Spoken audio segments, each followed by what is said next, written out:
Hello and welcome to Grind Slime TV with me, your host Aaron. And today we're getting fast, we're getting nasty, we're getting fasty nasty, and twice as blasty. Oh yes, we're talking about the sophomore album from Hate Eternal, King of All Kings, released in 2002 on Earache Records, back when they were good. Boom, another shot taken. Oh yes, look at that artwork by Andreas Marshall, absolutely fantastic. Little devil man on his throne. You've got Martin the Gargoyle doing his thing. You know what he's like. Oh yeah. On the back here, we've got the boys themselves. Look how young and fresh-faced they are with their Florida surfer hair. Oh yes, blowing in the wind.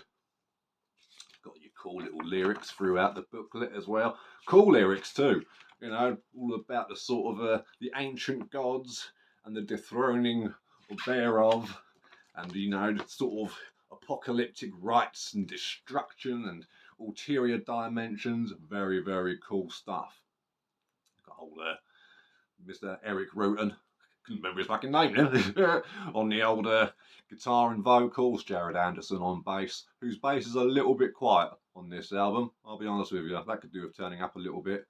But Derek Roddy is the star of the show. I mean, the drumming on here is relentless.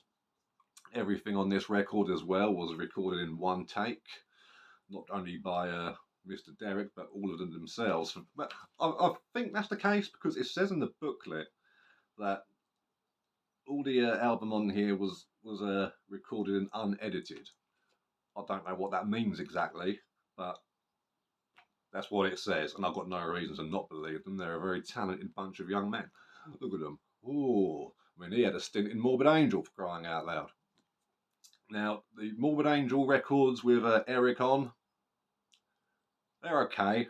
You know, they do the job, but I'm more of an early Morbid Angel kind of guy myself. But, oh, absolute banger of an album. You've got a nice number of tracks on here as well. I didn't actually count how many tracks there were.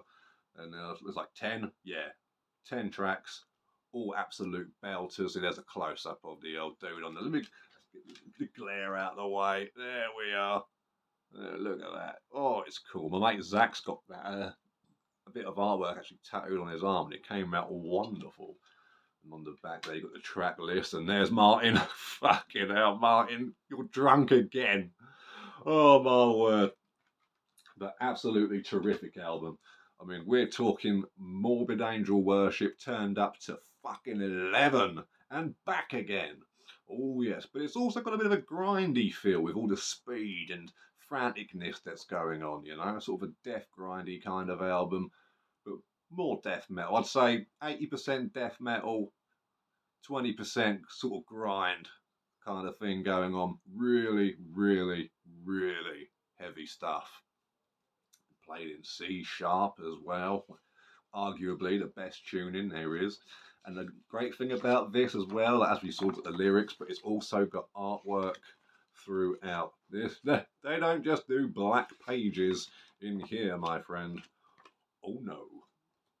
Now, this was also produced by Eric Rutan, as most of the stuff he appears on is. You know, he owns Manor Studios, has himself a nice little setup over there, and you've got a little HG with the archways, or he, behind the old Dubry there. Now, Hate Eternal, of all the bands I've seen, like, you know, live, I mean, like, these guys could be contenders for the tightest performances. You know, they're just note for note perfect. That was back in 2008 on the Fury and Flames tour. Another banging album, fantastic stuff. Fury Within, heavy as balls. Oh, bringer of storms, behave yourself. Oh yes, was that album? I think that was that album. Or was that Imonic? I'm pretty sure it was Fury and Flames. I don't know. I don't remember. They all melt together in my weird little brain. But standout tracks on here for me are probably, let's see. The Obscure Terror is a really cool one. Got a nice bit of twanginess on the guitars. It's sort of really weird and out there. Really cool. You've got the old, probably Beyond Redemption for the same reasons, and Powers That Be is an absolute belter to close it with. And you got the opening track, which is, so you got 9 songs, but 10 tracks. You know, you got a little intro, and intros get on my nerves if I'm being honest with you. I mean, this one's kind of cool. It kind of sets the pace, but you know how a lot of those brutal death metal bands and like slam bands have that really long, drony fucking intro, like, oh god, oh, just get on with the music, you know. I wish it would do that. Just whack it on, boom, King of all kings, let's go. But no, it doesn't. But that's okay. Now, production-wise, it's absolutely fantastic. Like I say, the bass could be a little bit louder, but you know, it is what it is. But for me, the standout on this, once again, as you know, as great as the guitars and vocals are and all that, and they are fucking great, the drums stand out for me, man. You know, it's just absolute mayhem from start to finish. It's just blasting, blasting, blasting. Like we say on this channel quite often, speed is the name of the game. And whoo, does it play the game well, I'm telling you. So yes, 2002's King of All Kings from Hate Eternal. Probably my favourite Hate Eternal album. Now, I haven't heard everything by Hate Eternal, but what I have heard has been wicked. So they're one of those ones that if I can find their stuff cheap enough, I'll pick it up, you know. But you can only own so much, and there's only so much space in the den of death. So look out. But this will always have a place on the shelf.